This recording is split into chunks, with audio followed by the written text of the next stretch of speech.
The meatwain shudders to a halt outside the rusted shrine, its cargo bay releasing 52 bound citizens into the recycled air of the lower hive. A scribe in oil-stained robes counts with methodical precision, his stylus scratching against vellum as he marks the ledger. And 51. One died during transit, a middle-aged woman whose heart surrendered before her body could fulfill its designated function.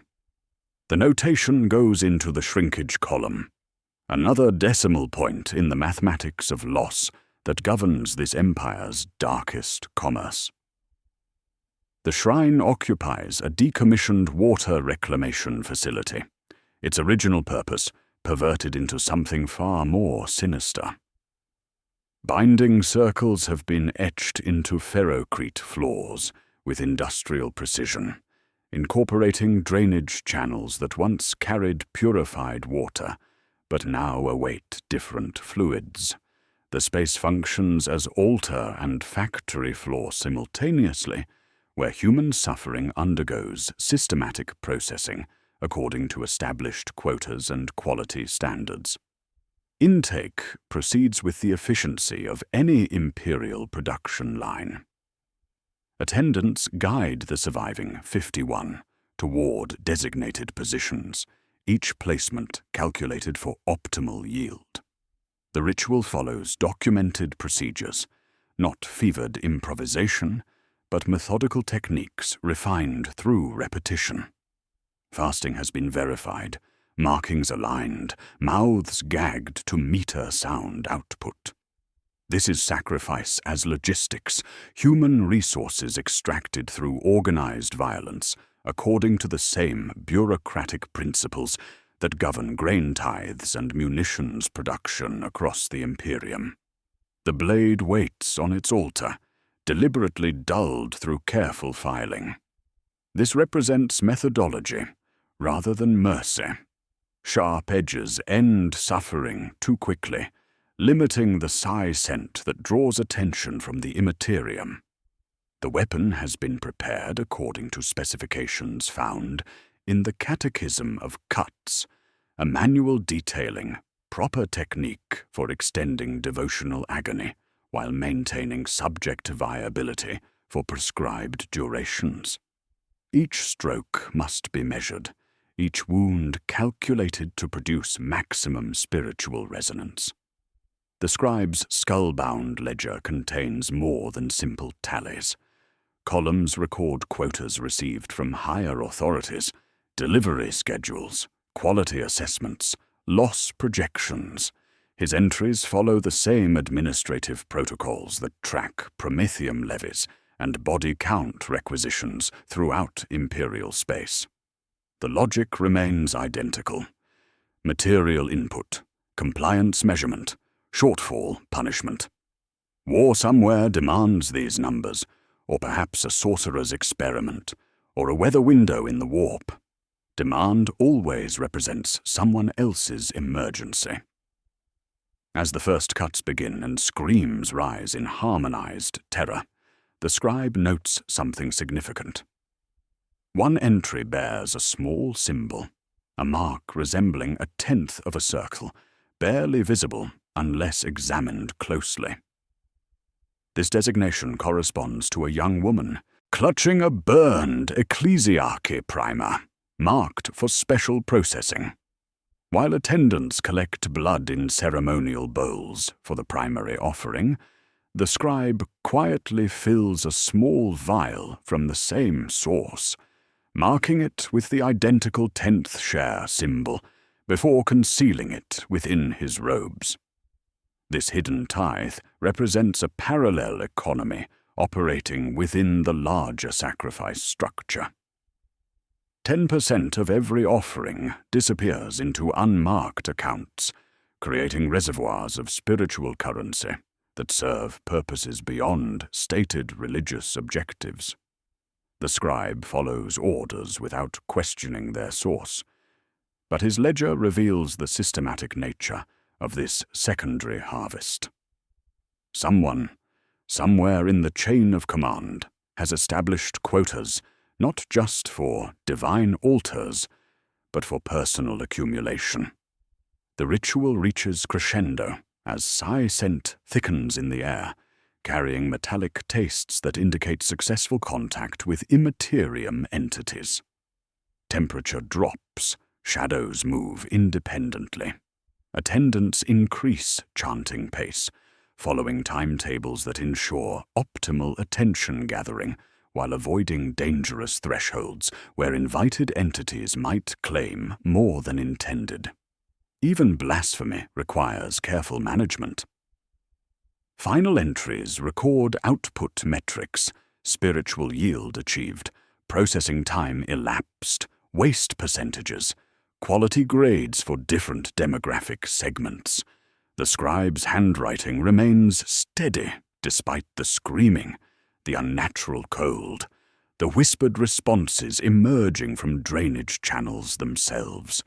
This represents another day's work in an economy where human suffering has been systematized, quantified, and optimized for maximum efficiency. The accounting never stops. As cleanup procedures begin, the scribe calculates tomorrow's requirements, reviews delivery schedules, notes supply chain bottlenecks affecting future operations. The Imperium's bureaucracy extends into every corner of human experience, transforming even the most profound violations into administrative routine. Sacrifice, like taxation, has become extraction science, and like all imperial sciences, it demands meticulous record-keeping. The questions remain unspoken but palpable. Who sets these quotas that break human lines into increments of offering? And where does the hidden 10th share flow when no authority dares acknowledge its existence? The scribe's ledger from the rusted shrine reads like a commodity exchange manifest, each column mapping demand across 4 distinct markets in human suffering. The ruinous powers operate specialized economies, and successful cult management requires understanding their particular appetites. What appears as religious devotion functions as industrial procurement, with consciousness and flesh serving as raw materials processed according to divine specifications that mirror imperial bureaucratic efficiency. Khorne's economy operates through violence in motion. Static death holds no value. The blood god demands kinetic energy, the electrical discharge of synapses firing under extreme duress. Gladiatorial pits constructed from shipping containers process hundreds weekly, their drainage systems channeling offerings that generate spiritual yield only while hearts still pump. Skull pyramids rise in warehouse districts, each cranium catalogued by combat method, resistance duration, final scream intensity. The scent carries copper and iron mixed with adrenal chemistry. Timing windows narrow to seconds. Too quick and consciousness fails to register terror. Too slow and pain numbs into acceptance. Warbands institutionalize this grammar through kill quotas and combat efficiency ratings, while bloodletter auditors cross-check skull tithes against claims, adjusting future quotas through systematic decapitation. Nurgle's territories operate through willing surrender. Plague gardens flourish in abandoned hydroponic farms, where families deliver their dying rather than endure slow deterioration at home. The grandfather's servants promise release through acceptance of entropy's inevitability. Here, scent carries sweetness mixed with decay, the spiritual residue of hope abandoned. Optimal timing requires subjects to embrace dissolution while consciousness remains intact, a delicate balance between despair and awareness. Processing occurs during bloom seasons when bacterial cultures reach critical mass, transforming individual deaths into collective offerings of surrender. Covens manage these transitions with paternal efficiency, tracking infection rates and surrender percentages, while plague-bearer auditors tally pustules like ledger entries. Slaanesh harvests sensation pushed beyond sustainable limits. Noble salons and workers' dens serve as collection points, where pleasure becomes weapon against identity itself. Performers disappear during climactic moments, their consciousness dissolved into pure experience for the Prince of Excess. The Tzeentch registers as overwhelming sweetness, masking underlying corruption. Sensation so intense it burns neural pathways while generating currency from the moment self-awareness shatters. Timing depends on threshold management, subjects brought to points where pleasure and pain become indistinguishable.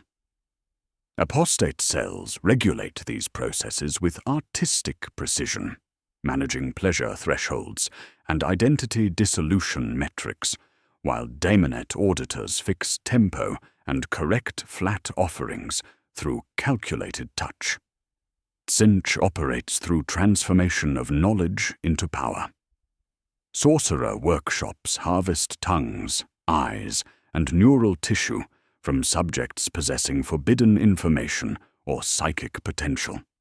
The architect of fate values change itself as offering, moments when understanding shifts, when reality bends to will, when consciousness grasps truths that reshape fundamental nature. Tzeentch carries ozone and burnt metal, residue of synaptic restructuring under impossible knowledge. Processing involves surgical precision, with specific neural pathways preserved, while others undergo systematic alteration. Dark Mechanicum cabals catalogue knowledge extraction and transformation success rates, while pink and blue horrors appear as auditors, laughing as they tear up contracts and demand renegotiation of spiritual terms. Two mechanistic principles govern all operations. First, the ruinous powers notice signal spikes rather than background noise. Individual deaths register as statistical variations. Mass offerings generate attention that manifests as demonic intervention. Cult activities focus on creating concentrated events that rise above the constant level of imperial suffering. Second, demons function as auditors and middlemen rather than direct consumers. They verify offering quality, enforce spiritual contracts, and extract percentages for their own sustenance, while channeling remainder toward patron deities. The human element complicates these mechanical processes. Consciousness at the moment of offering experiences. Fragmentation that defies categorization. Some subjects report temporal displacement, experiencing death before it occurs, or perceiving multiple simultaneous outcomes. Others describe identity dissolution, where individual awareness merges with larger patterns of suffering or ecstasy.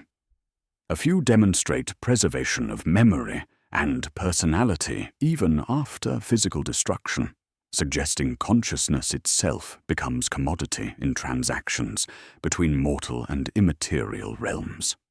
In Khorne's grammar, awareness snaps. In Nurgle's, it softens and seeps. In Slaanesh's, it dissolves. In Tzeentch's, it is rewritten as contractual clause. These observations illuminate the complexity behind simple ledger entries. The quotas recorded in shrine ledgers must be filled through systematic procurement, requiring networks that identify, transport, and process suitable subjects according to divine specifications. The 10th share markings suggest parallel economies operating within established cult hierarchies, creating reservoirs of spiritual currency serving purposes beyond stated objectives. Understanding how human material flows from initial identification through final offering requires examining the supply chains that feed these insatiable altars. The divine appetites mapped in the shrine's ledger demand systematic procurement networks that mirror the Imperium's own supply chains. Each quota represents human material that must flow from street to altar through logistical channels designed to exploit Imperial society's structural vulnerabilities while avoiding administrative oversight. The same bureaucratic efficiency that governs munitions distribution extends into markets where consciousness itself becomes commodity, processed according to specifications that serve both spiritual and economic objectives. Recruitment operates through multiple channels calibrated to Imperial desperation. Debt traps function with particular effectiveness.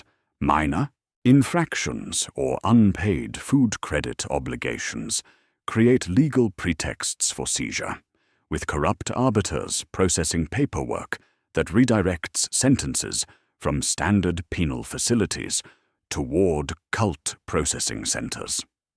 The documentation appears legitimate until examined closely, revealing subtle alterations in transport codes and custody transfers. Pilgrimage lotteries target populations already conditioned for religious compliance, distributing tickets for supposed shrine visits that terminate in unmarked facilities. Winners disappear into networks where devotion undergoes systematic perversion. Slaver guilds operate with repainted insignia, their vessels modified to carry human cargo while maintaining appearance of legitimate merchant traffic. Guild documentation bears authentic seals obtained through bribery or careful forgery, creating paper trails that satisfy cursory inspection. Refugee populations provide particularly vulnerable targets.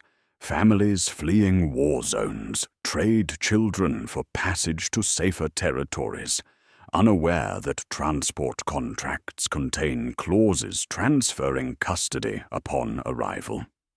Black market brokers facilitate these transactions through maintenance tunnel networks and sump river routes that bypass official checkpoints, moving units through infrastructure spaces where documentation requirements prove less stringent. Pricing structures reflect market sophistication that rivals legitimate commodity exchanges. Healthy stock commands standard rates suitable for Khorne's pits requiring cardiac vigor and resistance duration. Diseased subjects fetch specialized prices for Nurgle-aligned operations, where corruption enhances rather than diminishes spiritual value. Gifted psychers represent premium commodities, their enhanced neural activity generating psi-scent concentrations that multiply yield metrics. Age demographics affect pricing.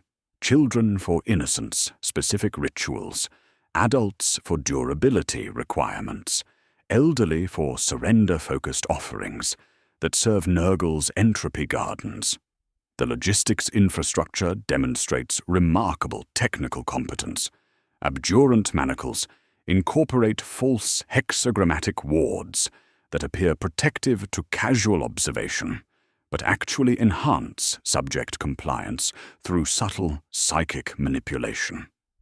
The geometry inverts standard protective angles by half a degree, enough to mimic imperial sanctification at distance while opening pathways at contact. Warded transport sacks mask psi-scent signatures through copper threading and myrrh paste applications, creating olfactory fog that confuses any sanctioned witch conducting checkpoint scans.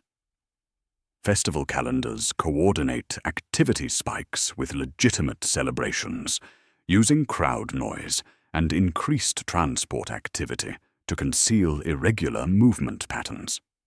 The ledger system reveals organizational complexity extending beyond simple procurement tracking. Intake columns record acquisition methods, source locations, quality assessments, waste percentages, account for transport mortality and processing failures, offering totals, track successful ritual completion, and spiritual yield metrics. The mysterious 10th column, marked Guides Tithe, suggests systematic skimming operations, where cult leadership diverts portions of acquired material for personal accumulation rather than divine offering.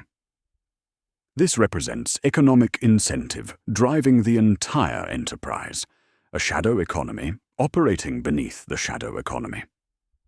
Among current inventory, the blindfolded adolescent carries particular significance. Her burned ecclesiarchy primer identifies her as collateral for unpaid debt marker, but additional markings suggest specialized value beyond standard processing. The primer's destruction indicates attempted resistance to indoctrination, while her preservation suggests qualities that override typical disposal protocols. Transport documentation lists her with enhanced security requirements and processing delays that separate her from standard intake flows. Her debt sheet bears thumb-smeared blood seal, making promises binding in ways imperial law recognizes through precedent and fear. Her blindfold serves multiple functions, preventing visual identification of transport routes while maintaining psychological disorientation that enhances compliance. The primer's placement appears deliberate rather than oversight, suggesting psychological manipulation designed to provide false comfort while marking her for specific ritual purposes. Her youth and apparent literacy indicate suitability for complex offerings requiring conscious participation rather than simple termination. Handlers note her unconscious humming of catechism fragments, marking her transport documentation with symbols that indicate enhanced value to receiving facilities. Processing facilities must condition acquired subjects to ensure ritual compliance and spiritual purity, according to divine specifications. Raw procurement provides only basic material. Transformation into effective offerings requires systematic preparation, addressing physical, mental, and spiritual dimensions. The blindfolded girl's special markings suggest she awaits conditioning procedures that differ significantly from standard processing, her value linked to specific qualities requiring preservation rather than elimination. Understanding these conditioning protocols reveals how human awareness becomes instrument in transactions where consciousness undergoes systematic modification to serve purposes transcending individual identity while advancing cult objectives that extend far beyond stated religious devotion. The procurement networks deliver raw human material to conditioning facilities, where systematic preparation transforms consciousness into instrument. These operations occupy the forgotten spaces within imperial infrastructure, decommissioned water treatment plants, abandoned sub-level hab blocks, maintenance tunnels beneath active manufactoria. Here, away from administrative oversight, human awareness undergoes calibrated modification according to divine specifications that mirror imperial industrial processes in their methodical efficiency and documented procedures. Conditioning operates as both systematic cruelty and technical craft. The same precision that governs munitions manufacturing extends into processes where consciousness becomes raw material requiring specific preparation before achieving ritual effectiveness. Each divine appetite demands particular conditioning protocols, and successful cult management requires understanding these specifications while maintaining operational security within Imperial territories. Medical monitoring ensures subjects approach ritual threshold in optimal condition for generating spiritual yield, with failure rates tracked and procedures refined through systematic documentation. Khorne-aligned facilities implement fasting regimens designed to thin blood while maintaining cardiac function. Subjects receive precisely measured caloric restrictions that reduce body fat without compromising cardiovascular performance, creating optimal conditions for extended bleeding while consciousness remains intact. Iron supplements maintain hemoglobin levels, while protein restrictions weaken tissue resistance to cut-in implements. Forced physical drills push bodies to exhaustion, ensuring any resistance stems from desperation rather than strength. The goal involves making sacrifice a peak of violent kinetic energy, with adrenal chemistry optimized through systematic stress application. Temperature regulation and rhythmic sound exposure. Fray nerves while heightening fear responses that generate the psi-scent Khorne's auditors demand. Nurgle operations deliberately introduce controlled infections that prime subjects for surrender, while maintaining awareness levels necessary for spiritual yield. Bacterial cultures are carefully selected to produce discomfort without rapid termination, creating despair that enhances offering value through conscious acceptance of decay. Humidity control and temperature regulation optimize pathogen growth while preventing systemic collapse that would waste investment. Subjects experience gradual deterioration that breaks psychological resistance without destroying consciousness prematurely, with priests offering false comfort that encourages surrender to entropy as divine blessing. Pain becomes teacher, instructing in acceptance while maintaining sufficient awareness to register final submission to inevitable dissolution. Slaanesh facilities employ sensory overload and sleep deprivation as educational tools that dissolve identity boundaries through exhaustion and hyperstimulation. Subjects experience calculated exposure to discordant music, flashing lights, cloying perfumes, and constant physical contact designed to fragment consciousness while maintaining function. Temperature fluctuations and texture variations keep neural activity at levels where pleasure and pain merge into undifferentiated sensation. The process resembles interrogation techniques extended into spiritual territory, where resistance breaks down through systematic overstimulation rather than traditional coercion. Forced performances push bodies to exhaustion until individual will fractures under engineered ecstasy, creating perfect conduits for raw sensation.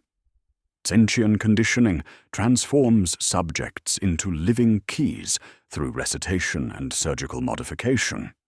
Specific phrases are repeated until embedded in neural pathways, creating triggers that activate under ritual conditions. Subjects learn syllables that feel wrong in the mouth, consonants dragged across teeth, vowels snapped into corners, until muscle memory makes unnatural sounds natural. Tattooed sigils function as catalog numbers while serving as focal points for consciousness modification, inscribed using inks containing trace metals that interact with psychic energy. Some undergo precise surgical alterations, tongues split, cranial implants installed, designed to rewire perception and make subjects capable of receiving or transmitting the architect of fate's complex logic. The blindfolded girl receives specialized treatment, distinguishing her from standard processing. Her handlers provide sweet broth containing nutrients that enhance neural function, while introducing trace compounds, increasing psychic sensitivity. Lullabies played during feeding incorporate specific frequency patterns designed to embed triggers in memory centers, creating associations between comfort and compliance that facilitate later manipulation. The apparent kindness masks systematic conditioning, where positive experiences become tools for psychological control. Her throat receives marking with the 10th share symbol from the shrine ledger, identifying her as premium inventory, requiring enhanced processing protocols that preserve rather than destroy specific capabilities. A handler's crucial phrase emerges during her preparation. If she speaks at the right word, she opens. This indicates her conditioning focuses on creating verbal triggers that activate specific responses under ritual conditions. The right word functions as key, transforming her consciousness into instrument serving purposes beyond simple termination. Her value derives from capacity to facilitate rather than merely suffer, suggesting her role involves opening pathways between material and immaterial realms, rather than providing standard offering material. The burned primer in her pocket gains significance as evidence of previous conditioning attempts that required more sophisticated approaches. Behind curtains, specialized implements wait for extended work. The catechism of cuts bound in processed human skin lies on examination trays, where the binding wrinkles as if wanting to speak. Inside, diagrams marry nerve maps to devotional lines, showing where to press, where to slice, how long to pause for, maximum attention without losing subjects. Saws hang in starred sizes, none clean, because rust reads as sincerity to certain auditors. The deliberately dulled knife represents only basic equipment. Conditioning facilities maintain surgical instruments designed for precise modification rather than simple termination, each tool serving educational purposes that teach compliance through calculated application.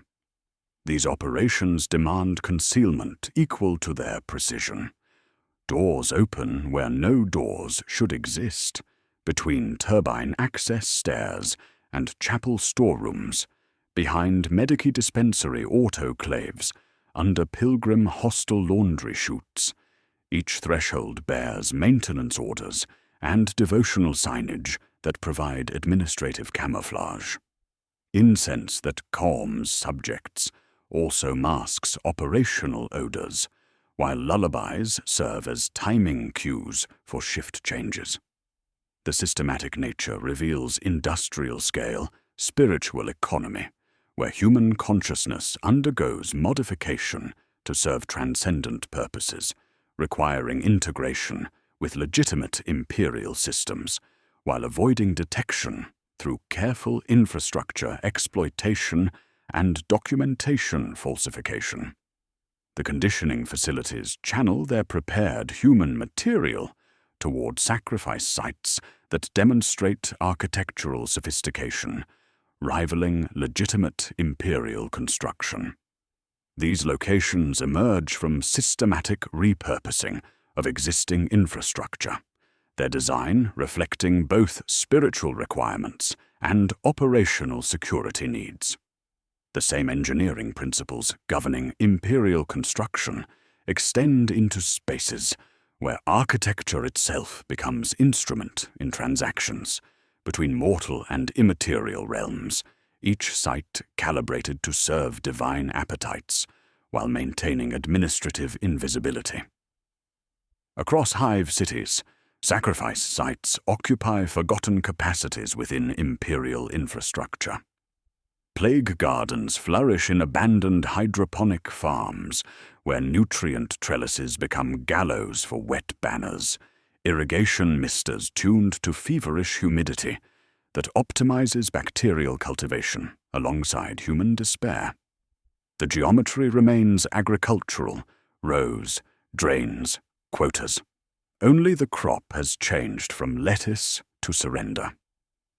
Gladiator pits emerge from decommissioned waste silos, their circular architecture naturally suited for Khorne spectacle, while original drainage systems channel blood offerings toward collection points with industrial efficiency.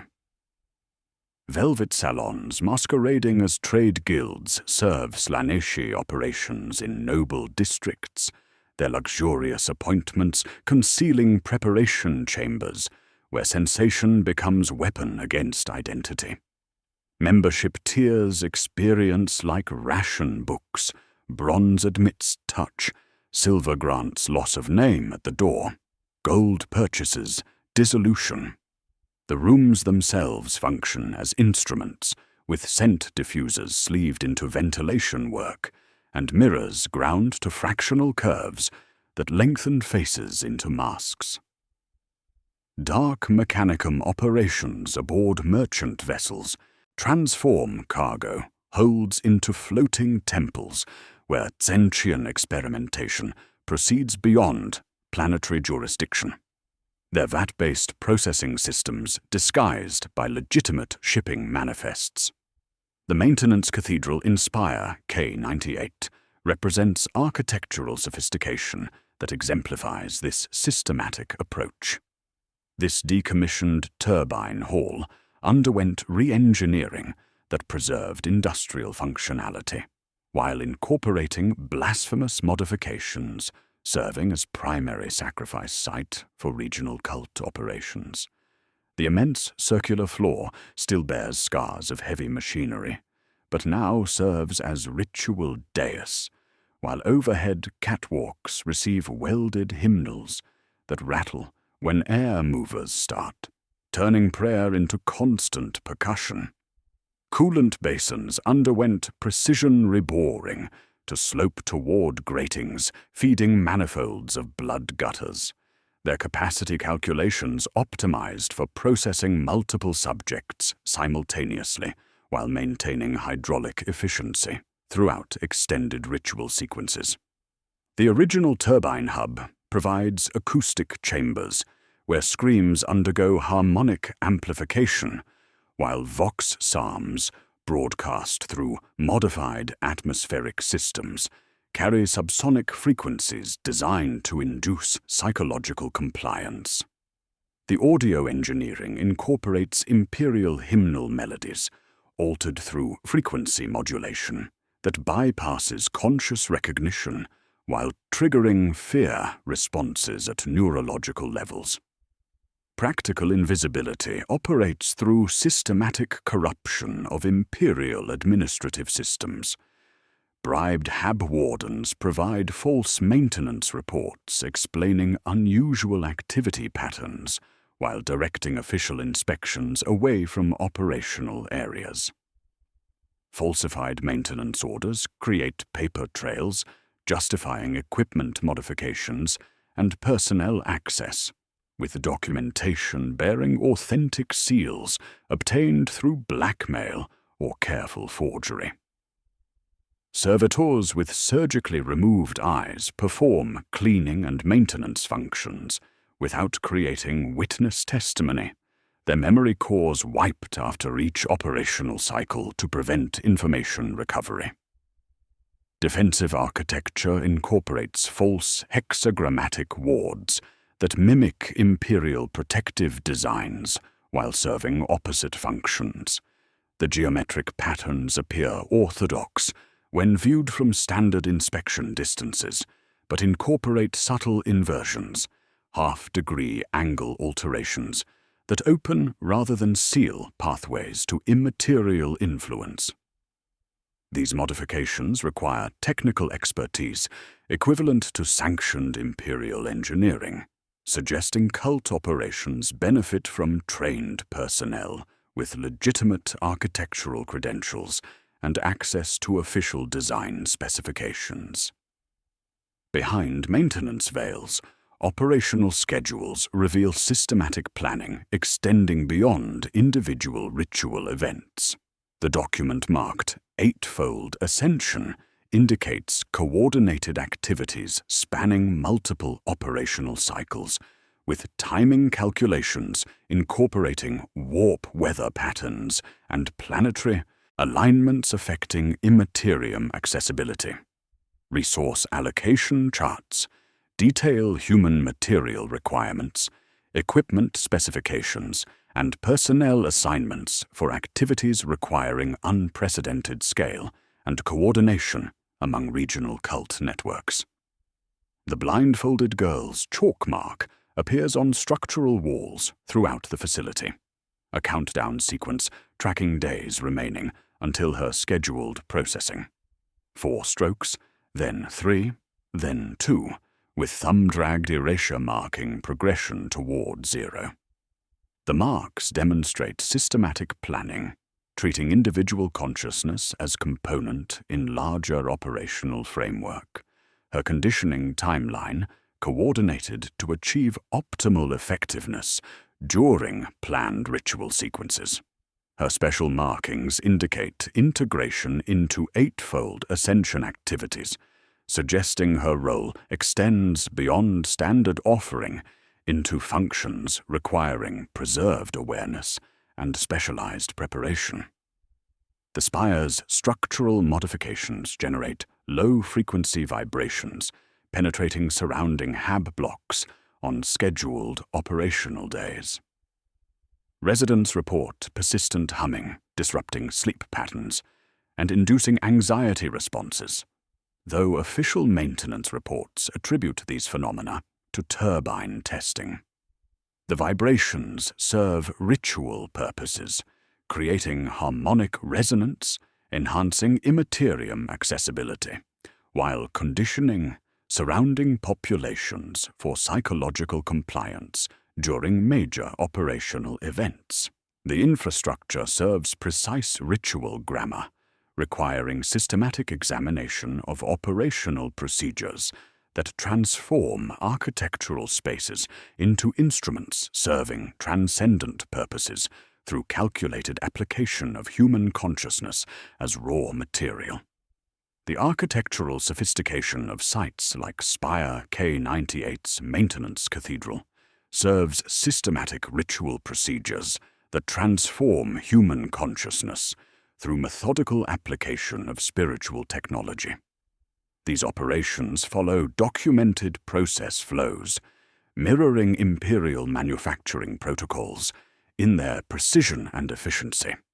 The same engineering principles governing turbine maintenance extend into procedures where architecture becomes instrument and human awareness becomes raw material processed.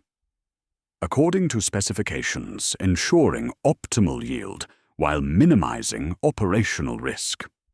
The ritual grammar operates through 5 sequential procedures that convert flesh into signal with industrial precision. Binding secures the physical form while establishing controlled environment for subsequent operations. Industrial cable and prayer rope position, subjects at calculated angles that optimize blood flow patterns while maintaining consciousness during extended processing. Circle establishment involves precise geometric arrangements, incorporating the turbine dais drainage channels and acoustic focal points, creating contained spaces where spiritual energy accumulates without dissipating through architectural leakage. The Vox Psalm subsonics silence external world interference, while conditioning subjects for psychological compliance through fear frequency modulation that bypasses conscious resistance. Alignment transforms bound subjects into addressable entities within immaterium communication networks. Sigil marking employs industrial inks containing trace metals that interact with psychic energy, creating spiritual addresses directing attention toward specific divine recipients, rather than dissipating into general warp turbulence. The markings function as postal codes in transactions, where consciousness serves as currency. Their precision critical, since incorrect alignment results in misdirected spiritual energy that wastes investment while potentially attracting predatory entities seeking easy prey. Copper nails at cardinal points ground the circuit into gutter systems, transforming chamber architecture into transmission apparatus. Invocation sequences generate attention spikes rising above background noise levels, pervading imperial space. The welded hymnals on catwalks amplify chanting that incorporates specific frequency patterns and harmonic progressions, designed to create resonance, peaks, detectable across immaterium distances. Timing calculations coordinate multiple voices achieving cumulative effects, with individual chanters functioning as components in larger spiritual instruments, broadcasting across dimensional boundaries. The goal involves lift rather than lull, creating signal strength sufficient to pierce the veil, while maintaining control over what responds to the call. Offering procedures vary according to divine appetite, specifications established through operational experience and documented in cult manuals. Spilling involves controlled hemorrhaging using deliberately dulled blades that maintain consciousness while generating kinetic energy through cardiac activity. Burning employs temperature-controlled flames consuming flesh while preserving awareness for extended durations.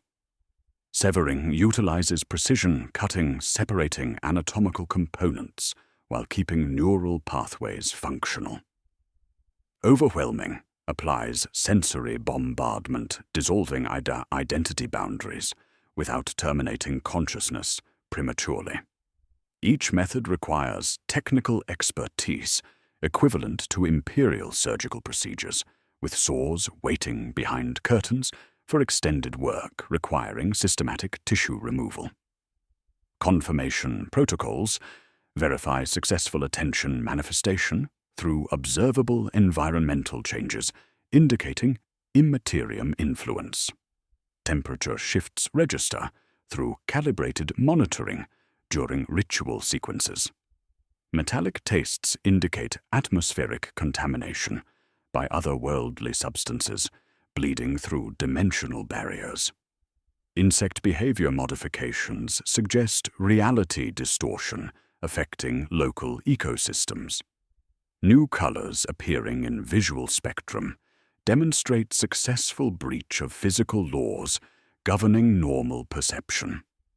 These phenomena serve as quality control metrics confirming spiritual transactions achieved desired effectiveness levels.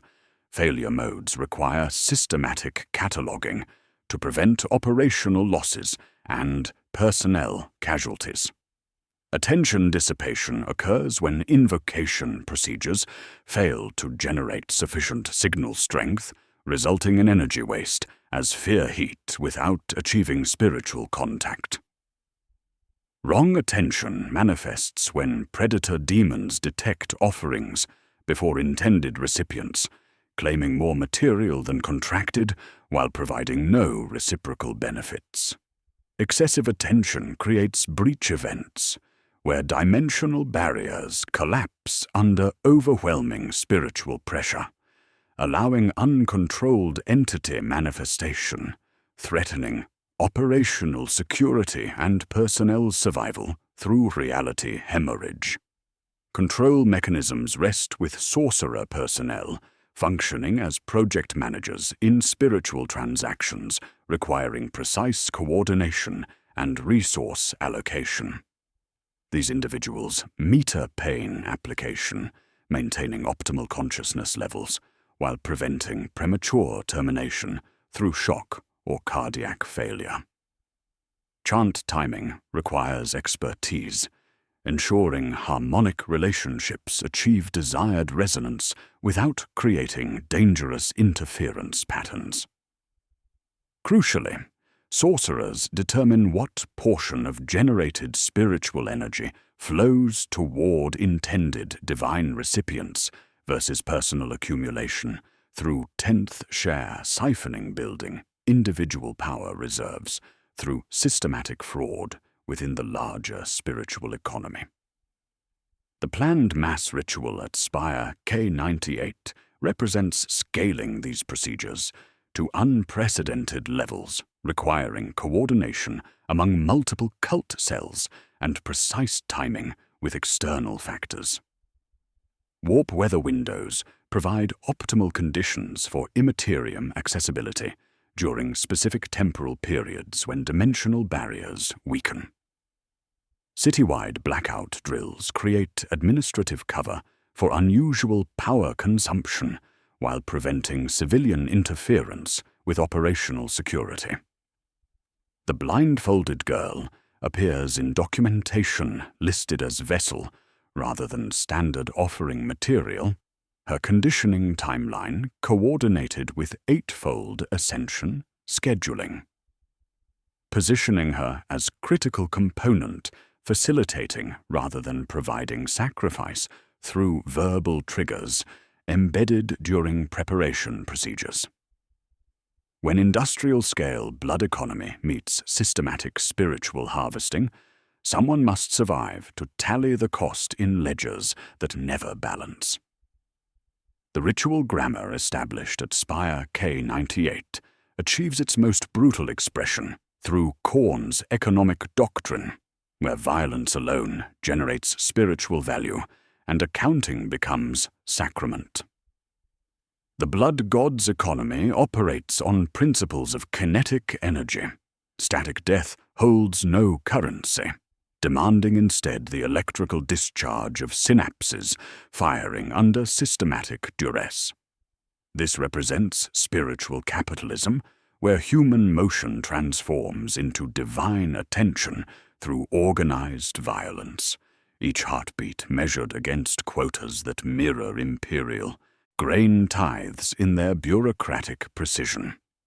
A penal barge demonstrates these principles as its cargo of 300 condemned prisoners undergoes processing at converted waste silos, serving as gladiatorial facilities. The transport documentation catalogues each subject by combat potential, cardiac function, and estimated resistance duration under controlled violence. Processing begins with intake evaluation, where cult personnel assess muscle mass, pain threshold, and psychological profile to determine optimal placement within fighting rotation schedules that maximize spiritual yield while maintaining operational efficiency through systematic brutality disguised as entertainment. The fighting pits operate with industrial precision that would impress imperial factory overseers. Weapon distribution follows calculated protocols, ensuring combat duration meets psi-cent generation requirements, without excessive material waste through premature termination. Deliberately dulled blades extend engagement periods, while maintaining blood flow necessary for attracting divine attention, with arena drainage systems channeling offerings toward collection points, where volume measurements track spiritual productivity against operational costs. Measuring tubes marked in pints hang from stanchions, while servitors read levels with Auspex rods, reclaiming what they can for tomorrow's burns. Heretic warbands demonstrate scaling these procedures across battlefield environments, where skull tithes undergo systematic harvesting, according to established quotas and quality standards. They follow shock troops like factory ships, counting officers twice and psychers thrice, wiring skulls to poles by rank, while quartermaster personnel ride mud-choked bikes with abacuses rattling on handlebars. Field processing equipment includes bone saws, preservation chemicals, and cataloging materials, allowing immediate inventory management under combat conditions, with transport containers maintaining cranial integrity during movement, while preventing contamination affecting spiritual value. Daily function operates as industrial slaughter, dressed as competitive sport, where killing becomes performance art, serving both entertainment and spiritual purposes. Control mechanisms blend fear-based compliance with promises that axe death brings clean ending compared to alternative termination methods involving saws waiting behind curtains. Champions in chainmail tabards parade pit rims, speaking softly into cages about dying by blade versus screaming in pieces where sawmen wait. Both promises prove true, and neither offers rescue, creating survival tax structures requiring feeding altars with criminal populations first, then economically disadvantaged subjects, finally fellowsy cult members, when external sources prove insufficient. The spiritual cost involves participants learning to find meaning through killing efficiency, rather than traditional imperial values of service and sacrifice. Combat becomes prayer, murder becomes devotion, efficiency becomes virtue in moral framework where violence represents highest form of spiritual expression. Children in some alleys play at pits with bottle caps for shields, arguing about whether slow kills pay more while overseers praise clean decapitation, not for mercy, but for throughput optimization. Meaning shrinks to technique until the axe becomes catechism and heartbeat becomes metronome. A champion explains his bookkeeping requirements with embarrassment and pride that reveals fundamental contradictions within Khorne operations, despite despising numbers and the man who keeps them. His trophies hang by category, because rage requires rank to feel like purpose. Skulls undergo ranking by original owner status, officers counting double, priests as 5, witches priceless but unstable. Blood measurement employs industrial barrels with volume markings, normalized to hours of combat expended, while accounting for leakage and evaporation. Audit protocols involve demon proxy manifestation, where bloodletters stride from heat haze to inspect pyramids, conducting red audits that correct false claims through headless penalties. Even transcendent fury demands ledger maintenance, creating tensions between philosophical devotion to mindless violence and practical requirements for systematic record-keeping, enabling successful spiritual transactions. The champion sneers at slates while ordering another audit, understanding that divine attention requires mathematical precision despite contradicting everything rage represents. Clerks with faces inked with tiny ticks mutter rates and calculations, despised but essential for ensuring totals smell right to otherworldly accountants. Calendar pages flip on overseer walls, each stamped with skulls marking progression toward scheduled operations. Then, coordinated as maintenance, city lights begin failing across sectors. Vox sirens cut mid-note, while turbine halls engage subsonic orders that tighten throats across districts. Doors bolt, elevators freeze, and in fighting pits audiences fall silent without knowing why.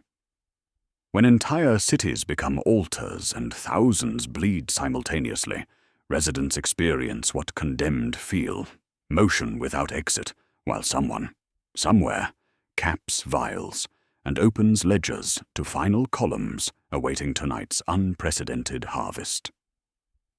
The lights fail across Spire K98 with administrative precision, emergency klaxons dying mid-note as coordinated power failures execute according to maintenance schedules falsified months in advance. blast doors slam throughout the hive structure with hydraulic finality, their closure timed to coincide with shift changes that minimize witness populations while maximizing processing efficiency. This represents the culmination of systematic preparation, transforming theoretical ritual procedures into operational reality, affecting thousands of Imperial citizens whose role in spiritual transactions exceeds all previous cult activities in documented scale and coordination. Vox psalms rise from speakers embedded throughout the spire's infrastructure, their harmonics distorting as amplification systems push beyond design specifications to generate subsonic frequencies, inducing psychological compliance. The welded hymnals in the maintenance cathedral begin their mechanical percussion as atmospheric processors engage modified settings, creating acoustic focal points that enhance immaterium accessibility, while masking operational sounds from external monitoring. Emergency lighting strips engage in bone-white pulses that illuminate processing areas, while casting shadows that seem to move independently of their sources. Handlers guide the blindfolded girl along catwalks toward the turbine dais, where her conditioning timeline reaches operational culmination.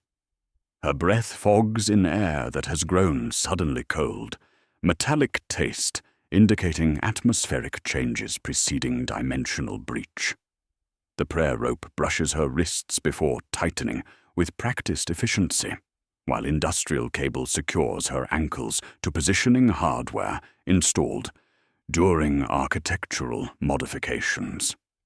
The burned primer remains in her pocket, final connection to previous identity, while the 10th share symbol marking her throat identifies her as premium inventory requiring specialized processing protocols that preserve rather than destroy specific neural pathways.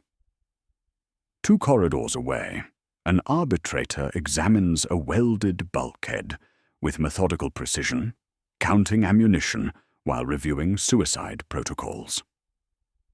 29 rounds remain in his service weapon, insufficient for sustained engagement, but adequate for personal termination should processing lines extend to his position. His Vox unit broadcasts static. Access codes produce error messages. Backup systems respond with silence, indicating systematic communication interdiction coordinated with infrastructure failures. He writes a sequence number on his wrist with regulation pencil, maintaining documentation protocols, even as administrative systems collapse around him. In processing corridors converted from maintenance tunnels, a mother clutches an infant, while cult personnel provide explanations describing events as blessing rather than termination. The handlers speak softly about momentary discomfort, followed by eternal peace. Their conditioning protocols designed to maintain psychological compliance during transport to binding positions. Sedatives mixed with incense create compliance through chemical means, while subsonics induce neurological effects that reduce resistance capacity.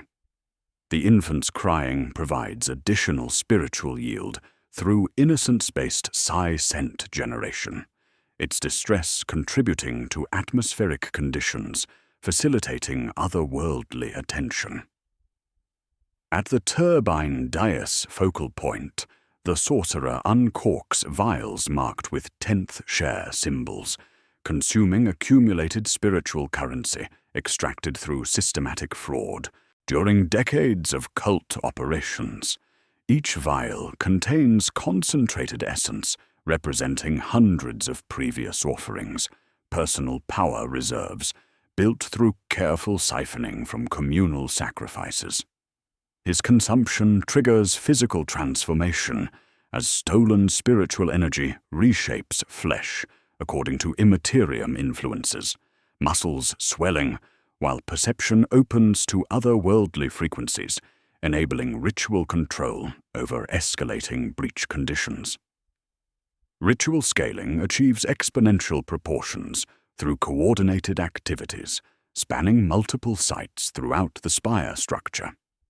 Industrial cable and prayer rope secure thousands of subjects positioned according to geometric calculations, optimizing spiritual energy flow patterns while preventing dissipation through architectural leakage.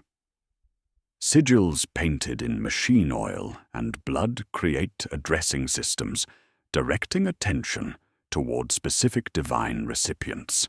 Their precision critical, since incorrect alignment results in misdirected spiritual energy, attracting predatory entities rather than intended recipients.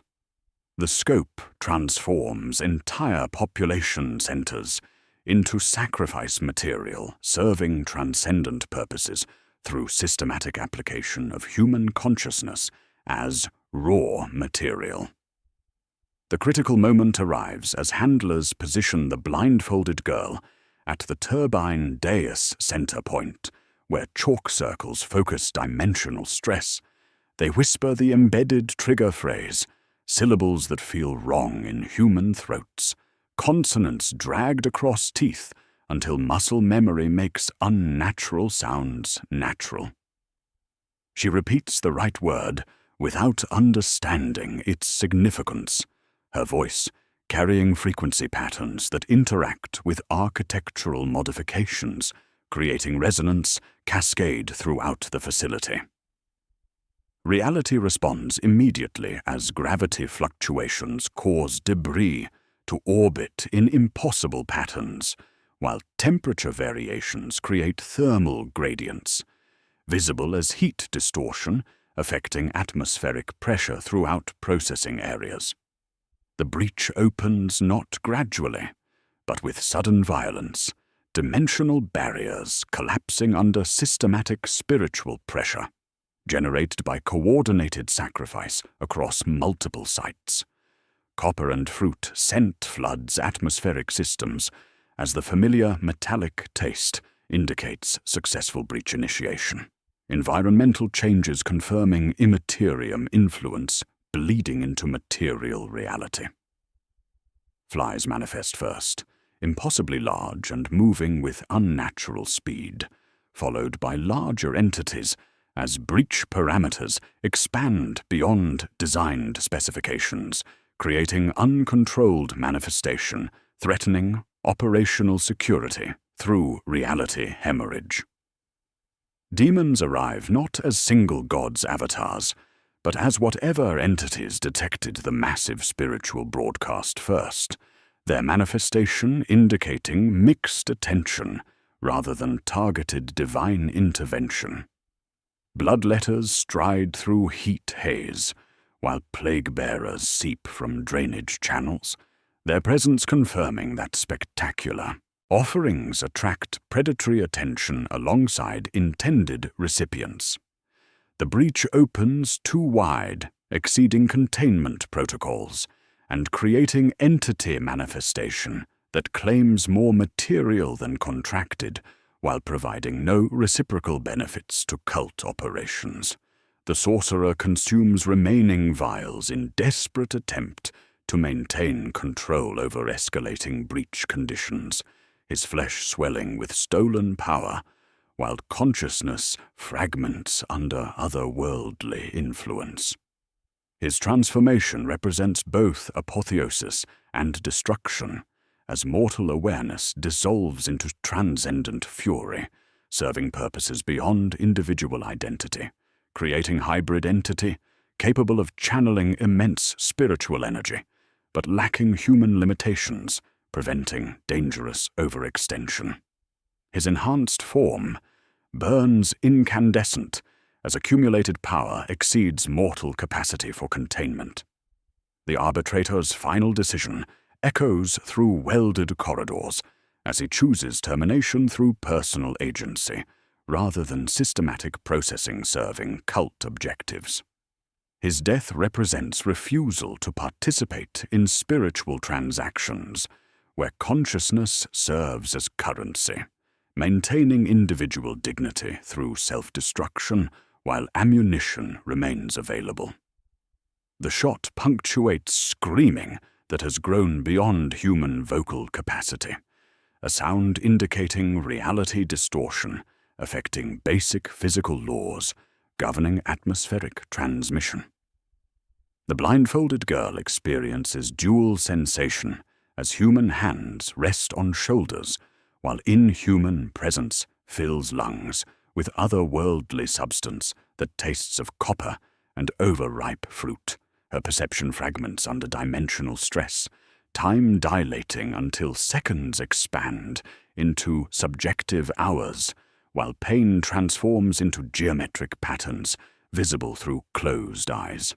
Her final coherent memory recalls the lullaby from conditioning procedures, comfort transformed into trigger, facilitating her transformation from individual consciousness into spiritual instrument, opening pathways between material and immaterial realms.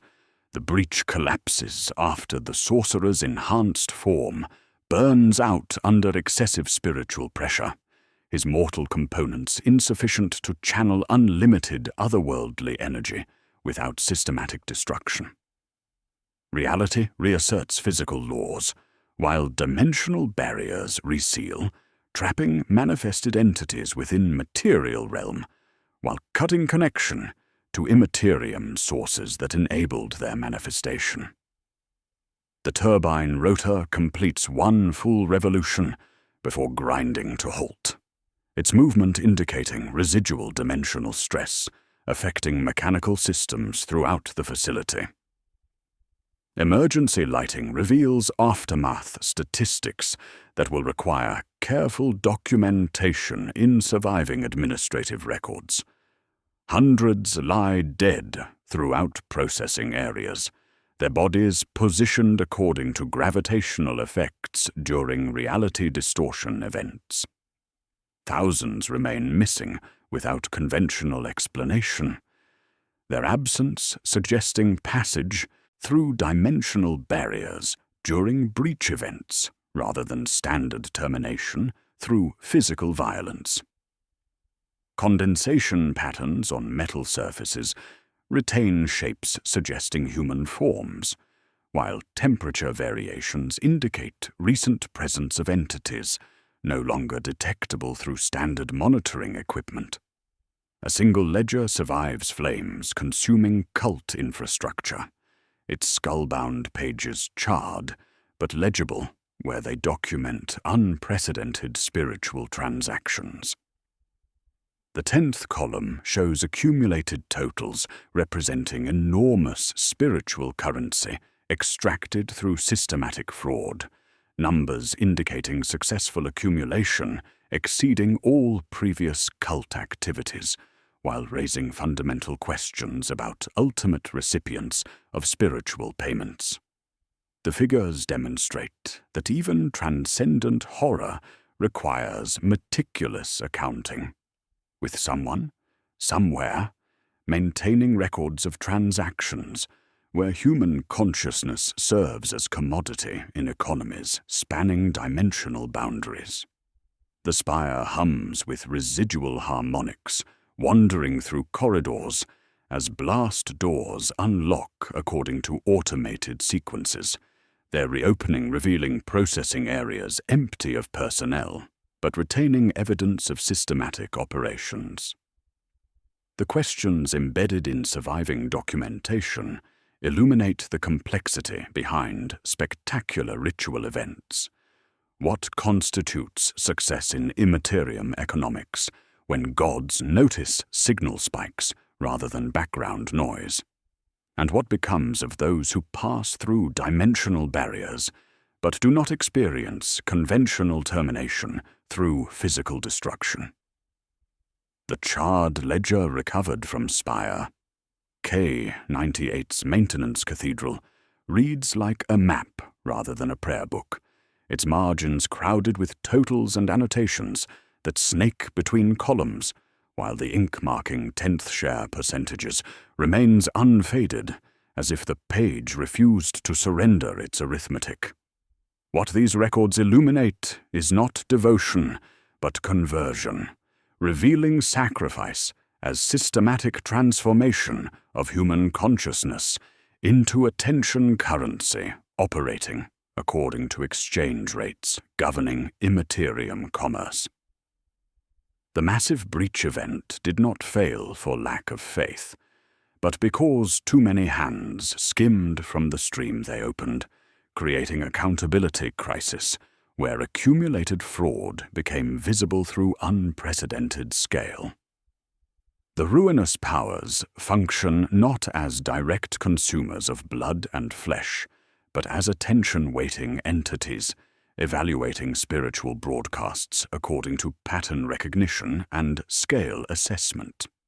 Within the warp, sacrifice travels not as smoke and screaming, but as convertible signal where fear becomes pressure, pain transforms into heat, desire converts to voltage, and entropy generates slow gravitational drag across dimensional barriers.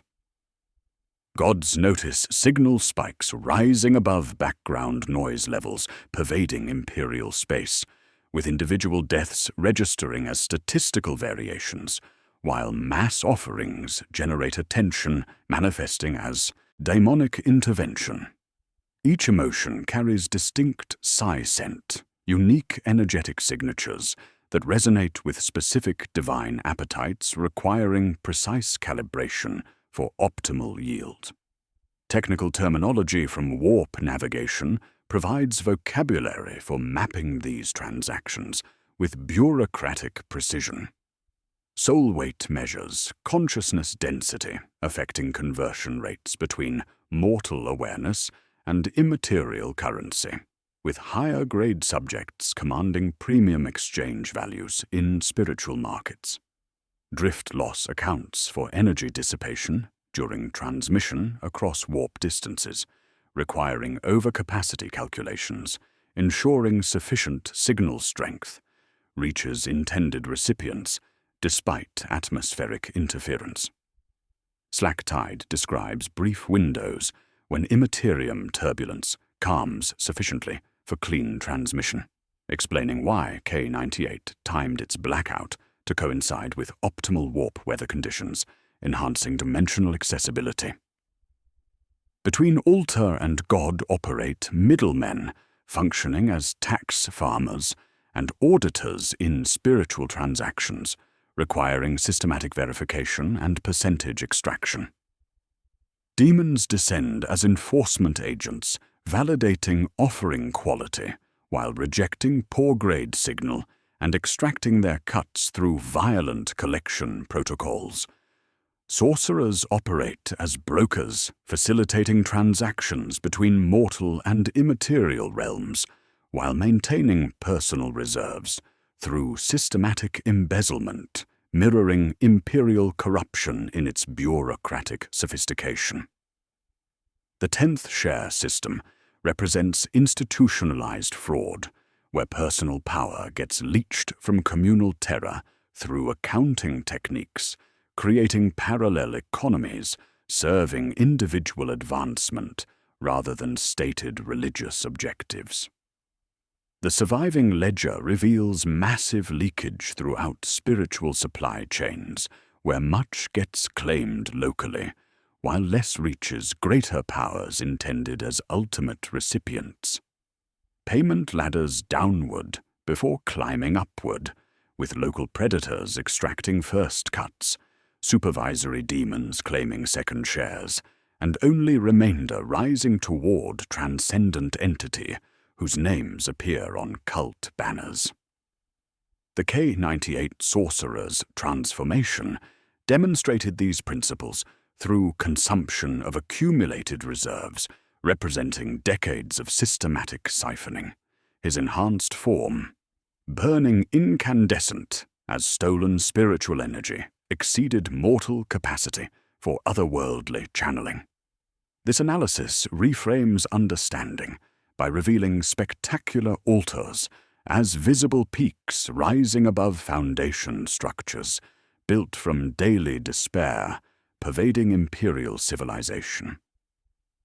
Factory deaths generate low-grade offerings through systematic workplace hazards. Starvation produces surrender-based spiritual yield through calculated resource deprivation. Riots create violence, derived attention through organized civil unrest, serving multiple economic purposes simultaneously. The gods skim continuously from this background suffering, extracting spiritual tax from living conditions designed to generate systematic misery through administrative policy rather than intentional blasphemy. Cults exist to curate spikes, not feed totality, arranging concentrated events capable of piercing dimensional barriers while enabling direct transaction with otherworldly entities. Imperial countermeasures paradoxically feed the same economy, with raids generating violence, spikes serving Khorne, purges creating despair, benefiting Nurgle, and orbital bombardments producing mass terror, satisfying multiple divine appetites. The economy prefers activity over quiet, with law enforcement and heretical operations balancing each other's spiritual ledgers through systematic violence, serving transcendent purposes beyond conscious intention. Individual awareness at the offering moment demonstrates three distinct outcomes, illuminating the complexity of spiritual transactions involving human consciousness as commodity. Extinguished consciousness experiences conventional termination, where identity ceases without otherworldly preservation, representing standard processing, generating attention currency, while disposing of material components. Trapped consciousness becomes echo-preserved within immaterium spaces, maintaining fragmented awareness, serving as spiritual reserves, accessible to entities requiring mortal perspective for material realm operations. Repurposed consciousness undergoes transformation into vessel serving as conduit between dimensions, preserving awareness while modifying function to facilitate ongoing transactions. The blindfolded girl occupies the margin notes, her status remaining unclear within this taxonomy. She was trained to answer, to repeat syllables that unlocked doors, and the door used her as hinge. Her conditioning suggested preparation for vessel function, while her disappearance during breach events indicates possible passage into immaterial realms rather than conventional termination. If she passed through intact, she is counted as asset rather than casualty, a mobile address to be raised again when ledgers call.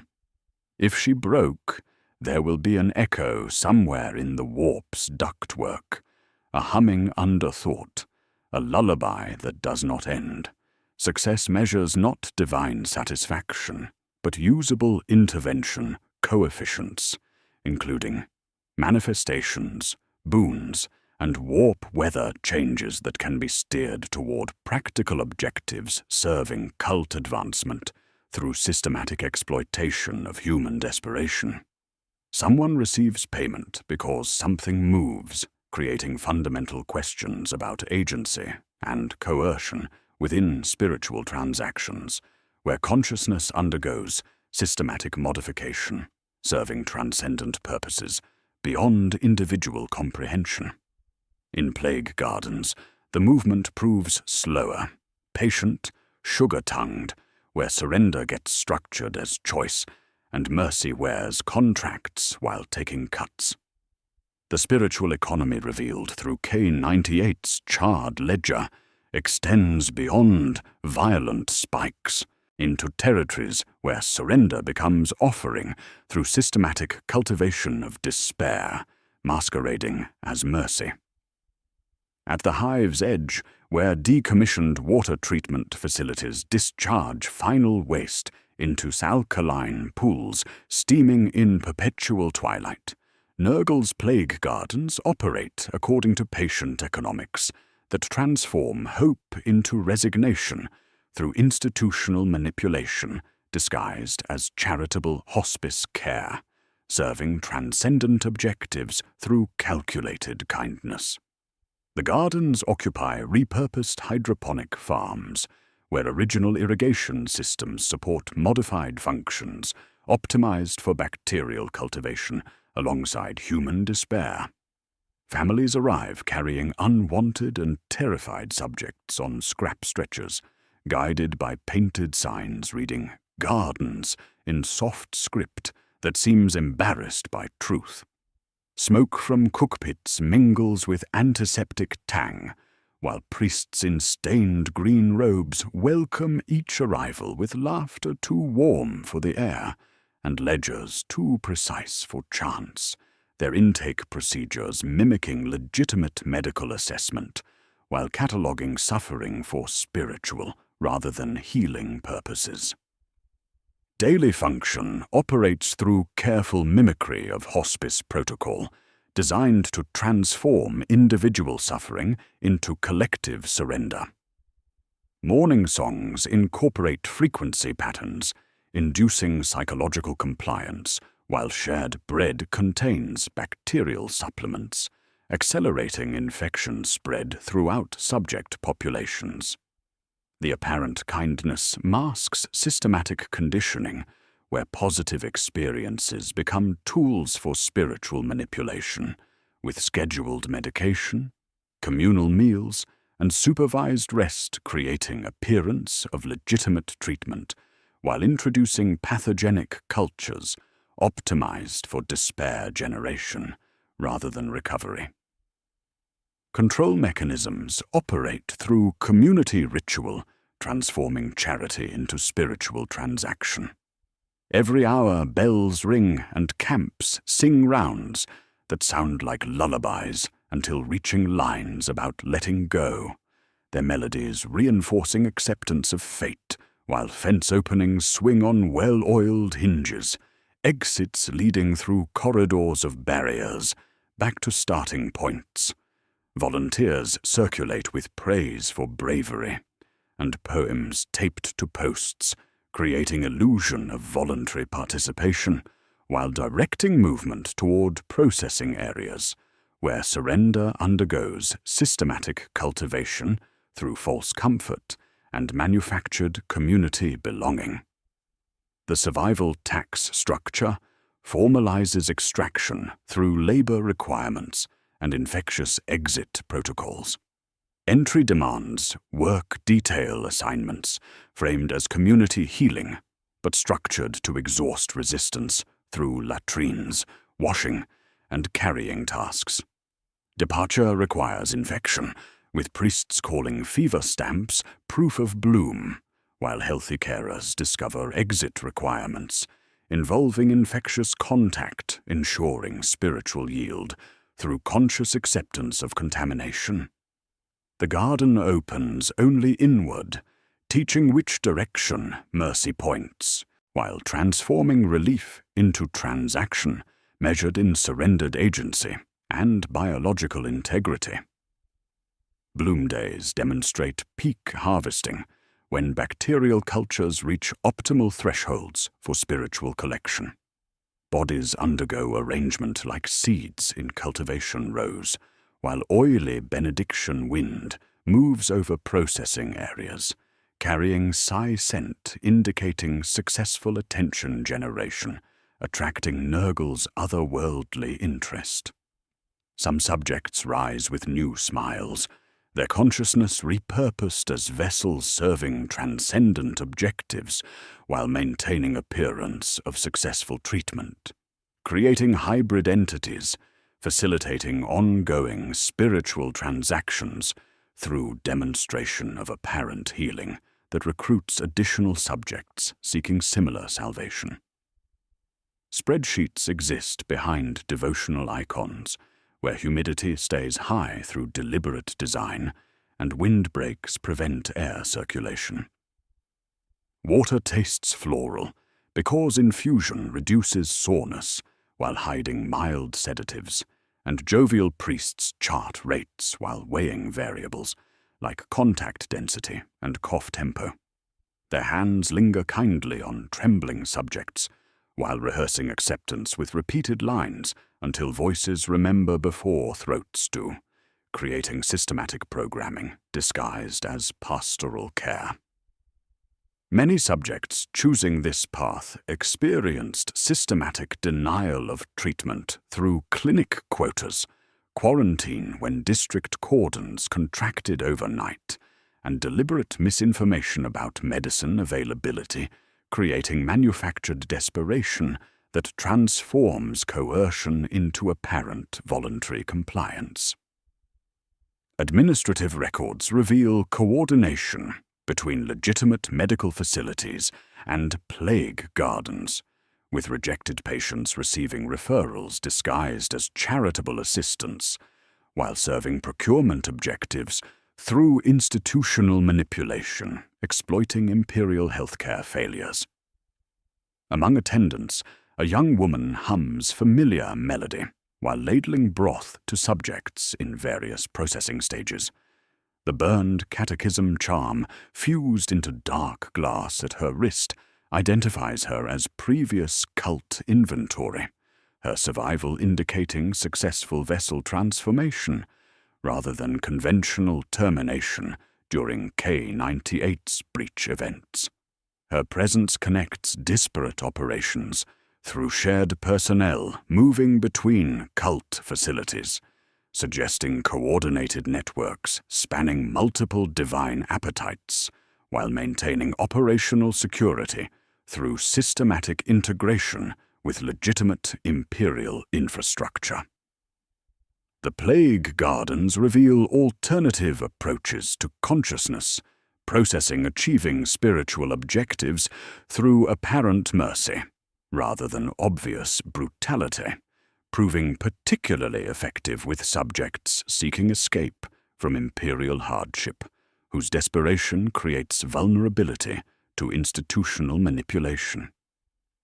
The methodology converts despair into order, while calling that order peace, with families departing lighter by members, but heavier by stories they repeat until gratitude sounds genuine.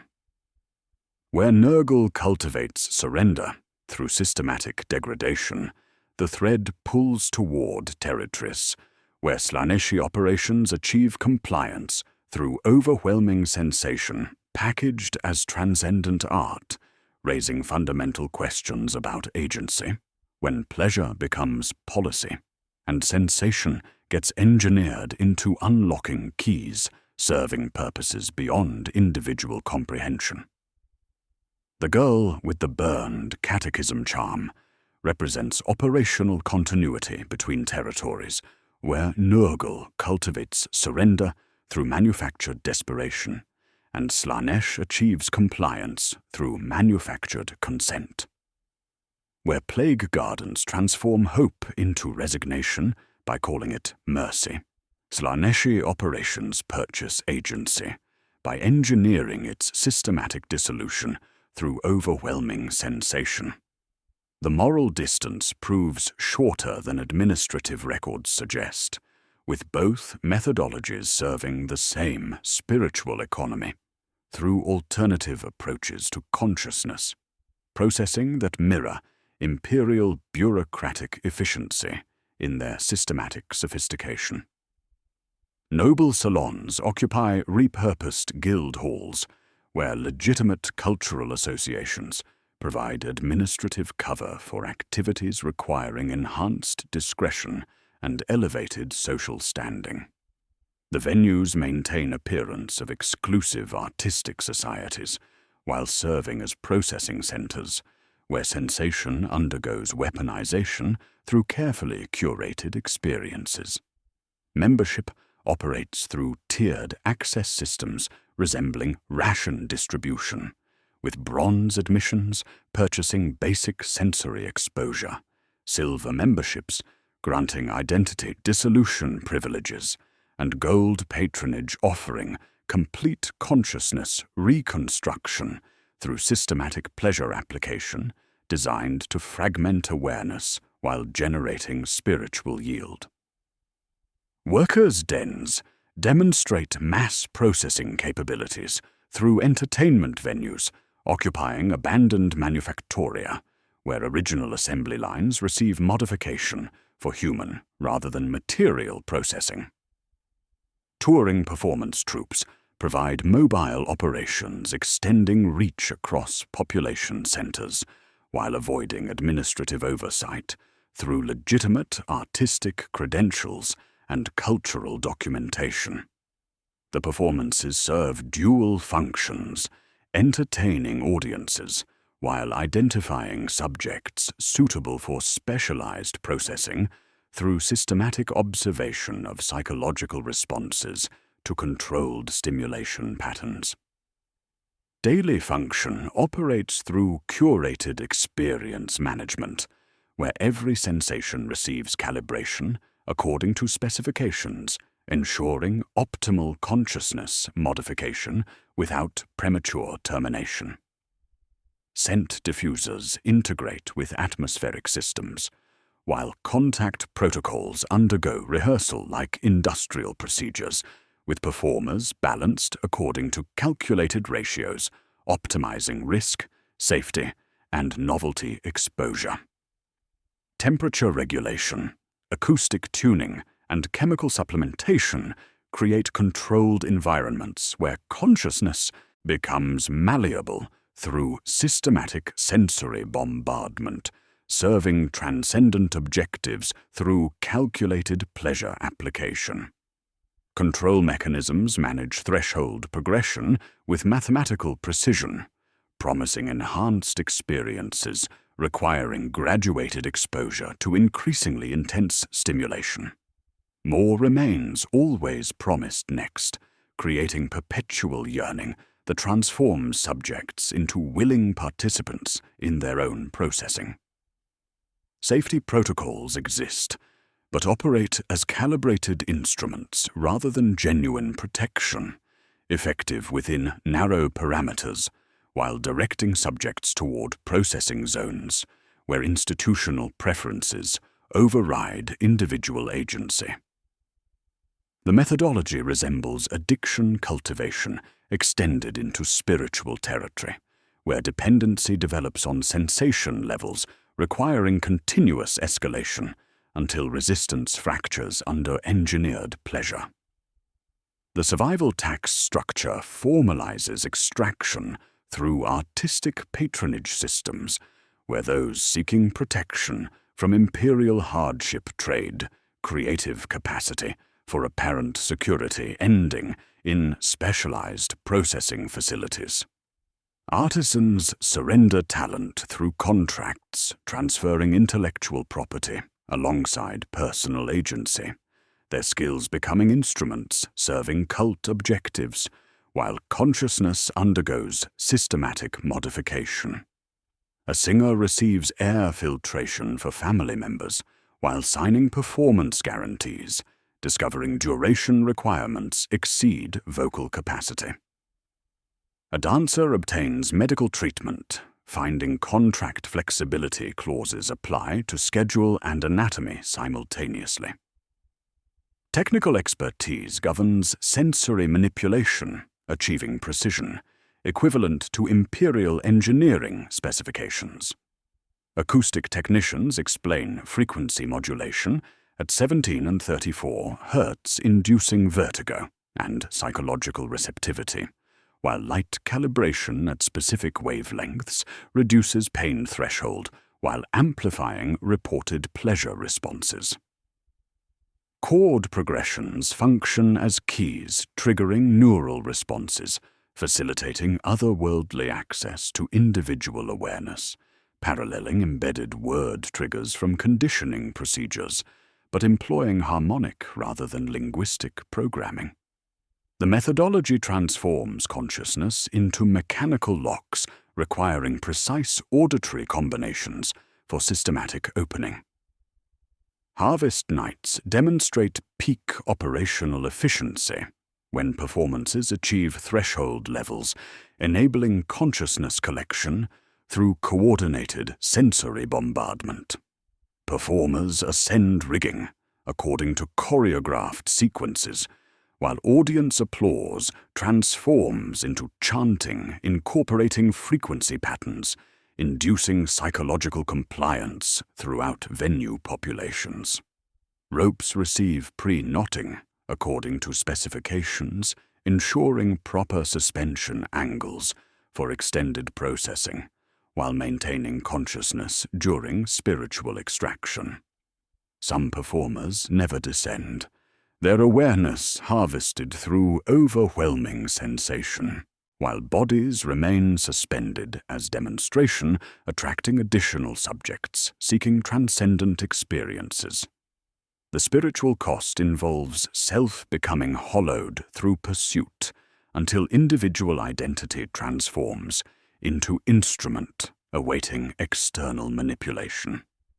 Subjects describe progression from feeling implements to experiencing air movement through them, to finally observing their hands perform without conscious direction.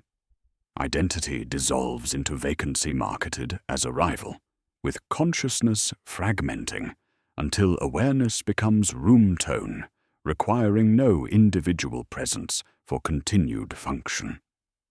The methodology proves particularly effective with populations seeking escape from imperial monotony, whose desperation creates vulnerability to institutional manipulation through apparent luxury. A figure glimpsed in half-mask conducts orchestral arrangements, while wearing silver vial marked with 10th share symbol, demonstrating operational continuity between facilities serving different divine appetites. The conductor's presence indicates systematic coordination among cult networks, suggesting shared techniques, and personnel movement, enabling resource optimization across multiple spiritual economies. The 10th share extraction proves universal across divine boundaries, creating parallel revenue streams serving individual advancement through systematic fraud within larger spiritual transactions. Accounting maintains its supremacy, even within transcendent ecstasy. Ledgers track subject responses, processing efficiency, and spiritual yield metrics while coordinating with specialized departments managing consciousness transfers documentation. The apparent chaos of overwhelming sensation operates according to precise calculations, measuring stimulus intensity, duration, and psychological impact to optimize spiritual currency generation through systematic pleasure application disguised as artistic patronage, serving purposes beyond individual comprehension. The bridge between Slaaneshi sensation manipulation and Tzeentchian operations proves pragmatic rather than theological, with music serving to open consciousness, while legal documentation maintains access through binding agreements. Where harmony dissolves resistance, contracts preserve control through systematic obligation creation, transforming temporary pleasure into permanent spiritual servitude. Behind velvet curtains, documents await examination, written in processed flesh using inks containing trace metals, interacting with psychic energy, creating binding obligations affecting spiritual rather than material dimensions of existence. Language itself becomes blade work, where consideration, performance, and remedies serve transcendent objectives through calculated exploitation of human desire for experiences transcending mundane imperial existence. The silver vials and orchestrated pleasure of Slaaneshi operations channel consciousness toward territories where Tzeentchian documentation transforms temporary sensation into permanent obligation through systematic legal frameworks. The Sorcerer's Office occupies converted archive spaces where original filing systems receive modification for documents requiring specialized preservation and enhanced security protocols. Here, administrative efficiency extends into spiritual brokerage, managing contracts between mortal desperation and otherworldly intervention through methodical exploitation of imperial legal precedent, adapted for transcendent jurisdiction. Vellum shelves line chamber walls containing binding agreements inscribed on materials of human origin, some documents retaining warmth indicating recent processing, while others demonstrate scarification patterns functioning as catalog numbers, organizing contracts according to consideration value and enforcement mechanisms. The materials undergo selection for specific dermatological properties, affecting psychic conductivity, with skin thickness and previous otherworldly exposure, determining suitability for different agreement categories. Fresh documents continue bleeding ink through subcutaneous capillaries, while specialized storage conditions prevent deterioration, affecting contractual validity. Standard Pact passing follows imperial legal precedent modified for spiritual rather than material jurisdiction. Consideration sections detail payment, including children transferred through custody documentation, months of dreams extracted through surgical procedures, or memories surrendered through neural modification techniques. Performance clauses specify ritual execution requirements, including timing, location, and participant qualifications, ensuring compliance with otherworldly specifications. Remedies provisions establish possession protocols activated when petitioners default on obligations, creating enforcement mechanisms enabling systematic collection of spiritual debts through consciousness modification procedures, serving transcendent objectives. Daily function operates as brokerage facilitating transactions between desperate imperial citizens seeking intervention and otherworldly entities requiring mortal awareness as payment for services rendered. The office maintains consultation hours where petitioners receive evaluation according to spiritual creditworthiness and collateral availability, with intake procedures resembling legitimate financial counseling while serving purposes beyond individual comprehension. Appointment scheduling coordinates with warp weather conditions, optimizing contract effectiveness while maintaining operational security through administrative camouflage integrated with legitimate imperial systems. Control mechanisms require literacy in script that responds to reader attention through autonomous modification of contractual terms. The documents employ ink containing trace metals interacting with psychic energy, creating text that rewrites itself according to reader comprehension levels and emotional responses, while consciousness becomes involved in contract creation through systematic manipulation of awareness affecting agreement interpretation. Inexperienced petitioners discover clauses expanding during review, while handlers explain procedures as temporary inconvenience, though documentation reveals permanent transfer of capabilities affecting spiritual dimensions of existence. Survival tax structures extract collateral through systematic harvesting of linguistic and cognitive capabilities, where desperate petitioners surrender tongues enabling speech, names providing identity, and memories maintaining personal continuity. Handlers perform extraction with surgical precision, while creating payment systems where consciousness undergoes modification, serving transcendent objectives, while retaining sufficient function for ongoing productivity. The methodology proves particularly effective with populations facing imperial bureaucratic obstacles, whose desperation creates vulnerability to institutional manipulation through apparent legal assistance disguised as spiritual guidance. The blindfolded girl's mark appears throughout catalog systems, identifying her processing status as key rather than standard offering material.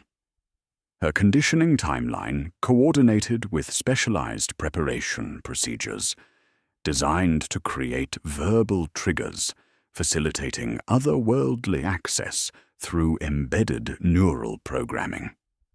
The right word branded into cortex through systematic conditioning opened K-98's dimensional breach, her consciousness serving as instrument enabling mass spiritual transaction, while preserving awareness for ongoing utilization.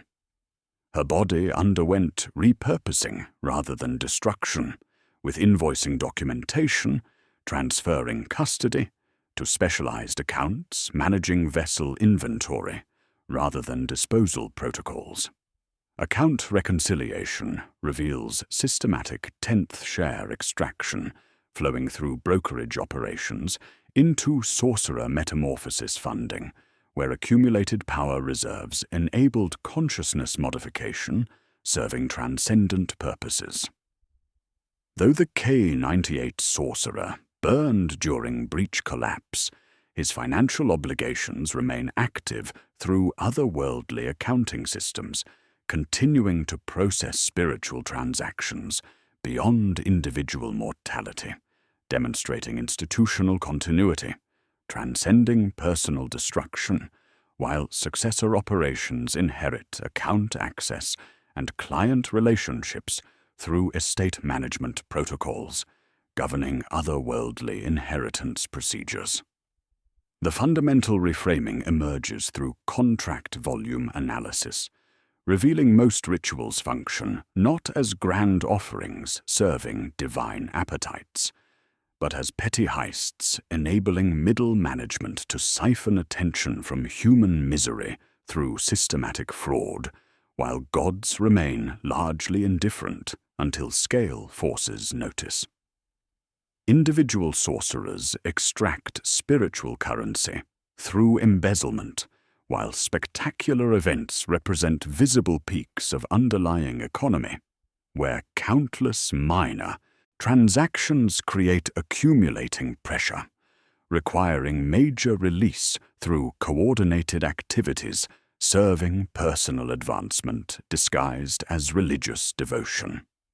This analysis illuminates spiritual economics, where consciousness serves as commodity in markets spanning dimensional boundaries, raising questions about imperial countermeasures that generate violence spikes serving Khorne, while creating despair benefiting Nurgle through systematic intervention attempts.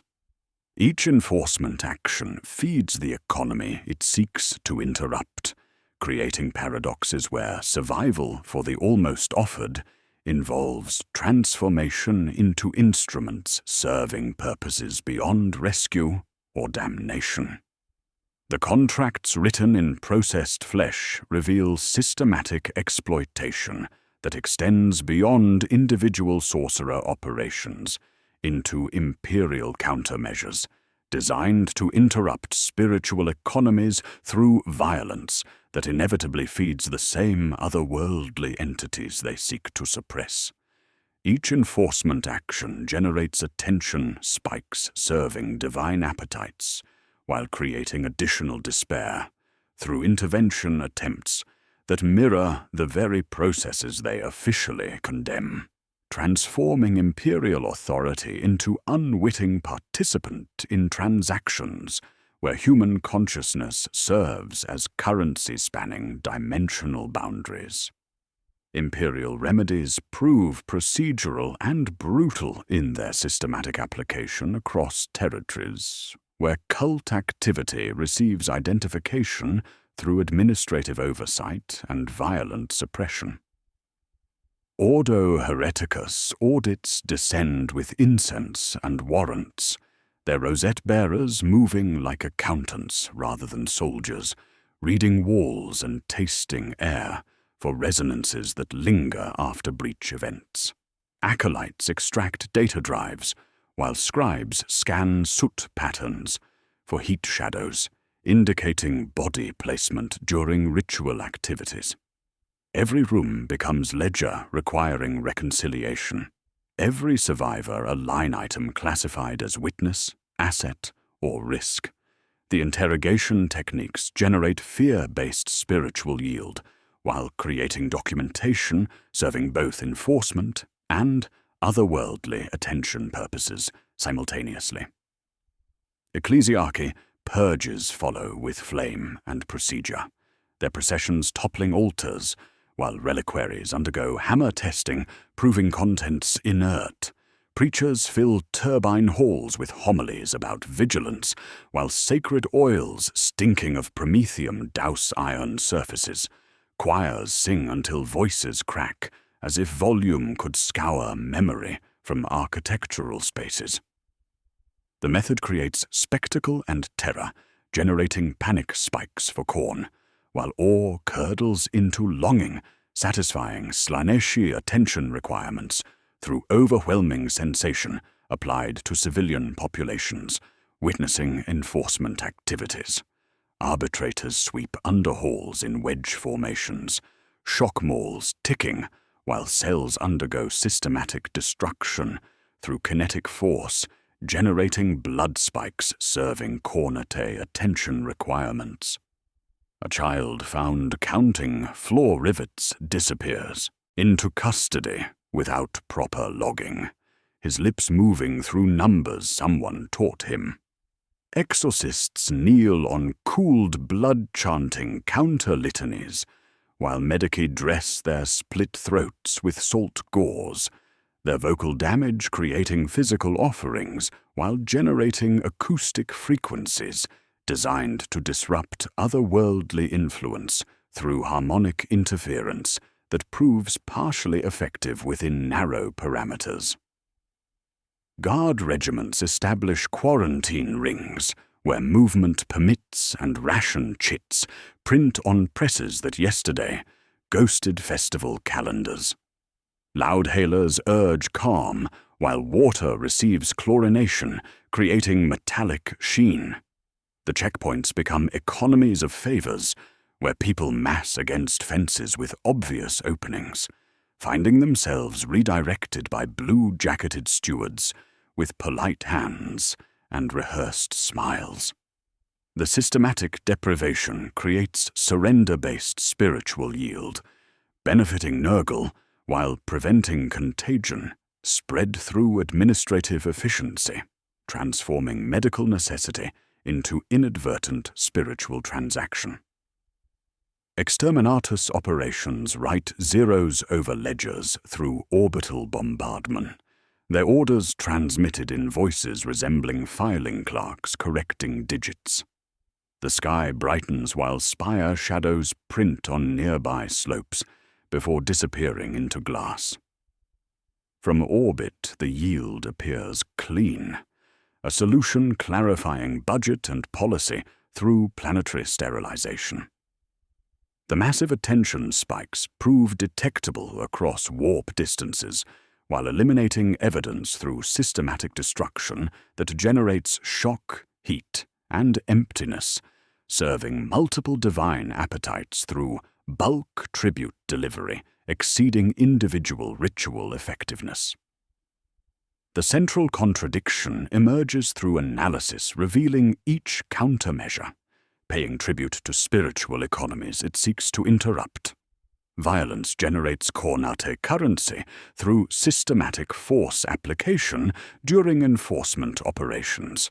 Quarantine procedures create despair, serving Nurgle through isolation and resource deprivation affecting quarantined populations. Terror tactics produce fear-based spiritual yield, satisfying multiple divine appetites through coordinated violence disguised as administrative necessity.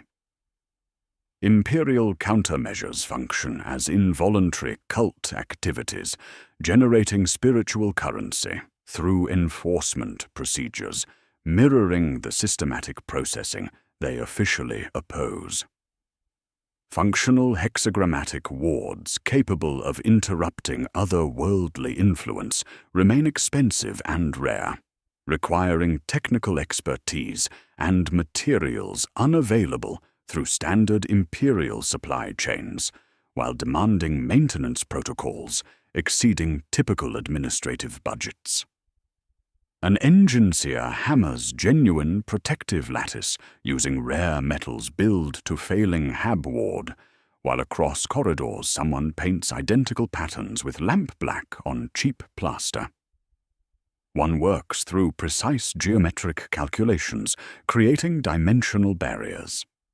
The other provides appearance of spiritual protection without actual defense against otherworldly influence, suggesting systematic incompetence rather than deliberate fraud in protective infrastructure deployment.